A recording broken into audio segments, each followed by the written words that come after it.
13 अप्रैल 1919 एक ऐसा दिन जिसने भारत के इतिहास को हमेशा के लिए बदल दिया। एक शांतिपूर्ण सभा देखते ही देखते नरसंहार में बदल गई। एक आदेश और गोलियों की बारिश शुरू हो गई। सैकड़ों लोगों की जान चली गई, हजारों घायल हो गए। लेकिन यह सब क्यों हुआ? कौन जिम्मेदार था?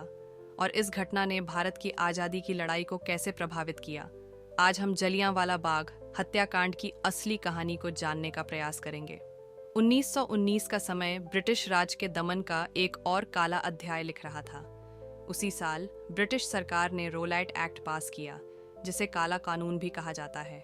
इस कानून के तहत किसी भी भारतीय को बिना किसी मुकदमे के जेल में डाला जा सकता था। इससे पूरे देश में गुस्से की लहर दौड़ गई। पंजाब में विरोध चरम पर था।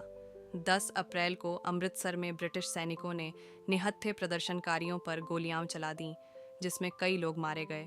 वहीं दो प्रमुख नेता डॉ सैफुद्दीन किचलू और डॉक्टर सत्यपाल को गिरफ्तार कर लिया गया। जनता आक्रोशित थी, लेकिन वे हिंसा नहीं चाहते थे।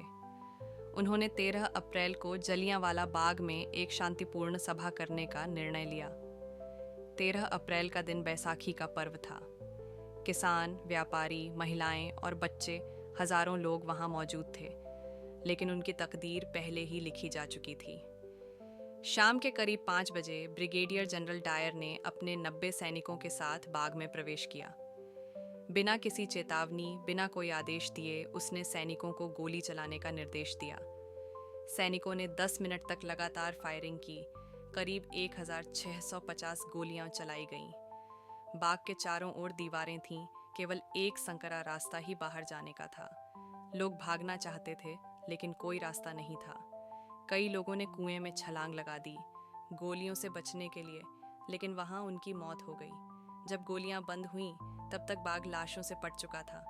ब्रिटिश सरकार ने 379 मौतों की बात कही, लेकिन असली संख्या 1000 से ज्यादा थी।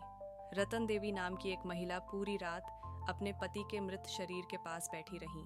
चारों तरफ घायलों की दर्द भरी चीखें गूंज रही थीं। एक और युवा लड़का था जिसने इस नरसंहार को अपनी आंखों से देखा।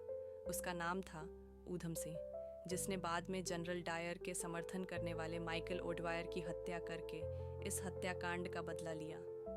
डायर को अपने कृत्य पर कोई पछतावा नहीं था। उसने कहा, मैं अमृतसर के लोगों को सबक सिखाना चाहता था। ब्रिटेन में कुछ लोगों ने उसकी निंदा की, लेकिन कई लोगों ने उसे भारत का रक्षक कहकर सम्मानित किया। अंततः उसे पद से हटा दिया गया, लेकिन उसे कोई सजा नहीं मिली। लेकिन जलियांवाला बाग केवल एक हत्याकांड नहीं था, यह भारत की आज़ादी की लड़ाई का एक मोड़ साबित हुआ। गांधी जी ने असहयोग आंदोलन शुरू किया। भगत सिंह जैसे क्रांतिकारियों को इस घटना ने प्रेरित किया और देश भर में अंग्रेजी हुकूमत के खिलाफ विद्रोह की आग भड़क उठी। आज जलियांवाला बाग सिर्फ एक स्मारक नहीं है, यह इतिहास की वह गवाही है जिसे कभी भुलाया नहीं जा सकता। 1997 में महारानी एलिजाबेथ ने इस स्थान का दौरा किया, लेकिन ब्रिटेन ने अब तक इस नरसंहार के लिए औपचारिक रूप से माफी नहीं मांगी है। इतिहास केवल अतीत को याद रखने के लिए नहीं होता, बल्कि उससे सीखने के लिए होता है। जलियांवाला बाग एक त्रासदी थी, लेकिन यह भारतीय स्वतंत्रता संग्राम के लिए एक निर्णायक क्षण भी था। अगर आपको यह कहानी महत्वपूर्ण लगी, तो इसे अधिक से अधिक लोगों तक पहुंचाएं। इतिहास को जिंदा रखना हमारी जिम्मेदारी है, और ऐसी ही और ऐतिहासिक कहानियों के लिए हमारे चैनल को सब्सक्राइब करें।